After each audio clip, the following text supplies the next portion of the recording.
My name is Nora Martirosyan. I'm French-Armenian director, and I just finished my first feature film, Should the Wind Drop, which was selected in the official selection of Cannes Film Festival.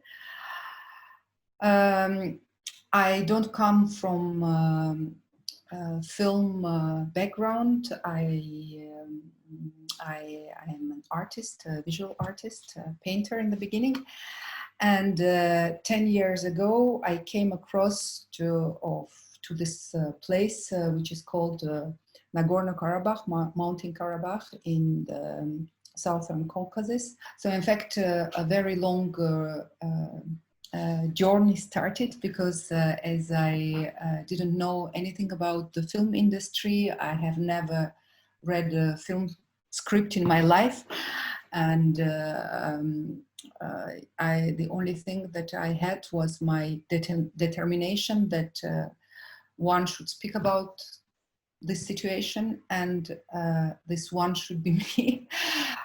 In fact, what I didn't know that to make a film, if you are not a famous director, especially if it's your first film, the point on the main subject is the script. So in fact, you will be financed not because you have some ideas about cinema, but because the script is convincing. And in fact, I didn't know anything what is writing the script. So in the beginning, I was just writing my small story, trying to be as close to my impressions as I could. And then the project went through different platforms. It went to Locarno for Open Doors. Twice it went to Cannes, once to the Fabrique du Cinéma du Monde, and the second time it was Ciné Fondation, which invited the project. The project was also selected in Jerusalem. What was it? Jerusalem Film Lab. And through those selections, I met professionals of the cinema. I met script doctors who were trying to explain what is it writing, explain me what is it writing a script. 10 years, it's a very, very long time.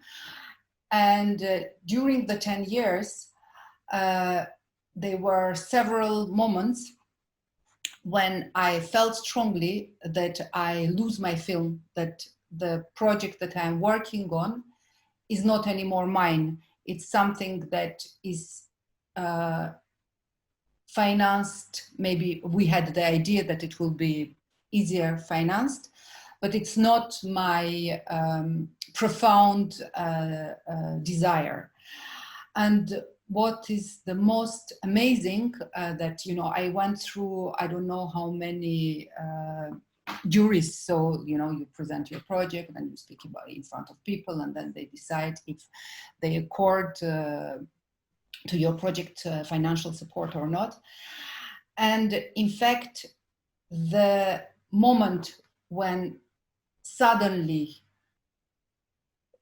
almost all the financial support that we were expected started coming into the film, it was the moment when I started speaking about the film in a most honest way, and when I stopped projecting what the others would like to hear. I think the moment when you are coming more close to your profound convictions, that's the moment when you are the most vulnerable, and at the same time the most powerful. You know, I had so many failures with this film. You know, you had a feeling that now it will happen, and then you know, you get a letter that it's still not financed, and your script is a shit, and you are unable, and you have never made a film in your life, so there is nothing that can prove that you are able to make one.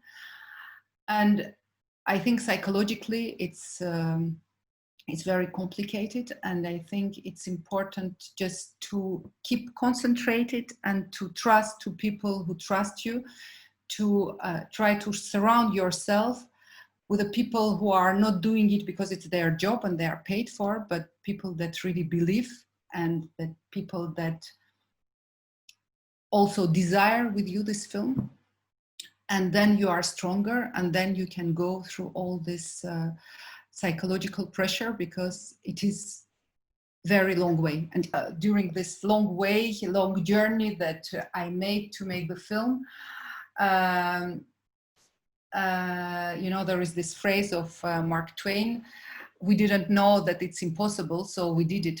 And in fact, if I was less naive in the beginning when I started this way, if I knew that it would take 10 years, I think I would never be able to decide to engage myself for 10 years. If I knew that it was so difficult, I would never do it. But I didn't know.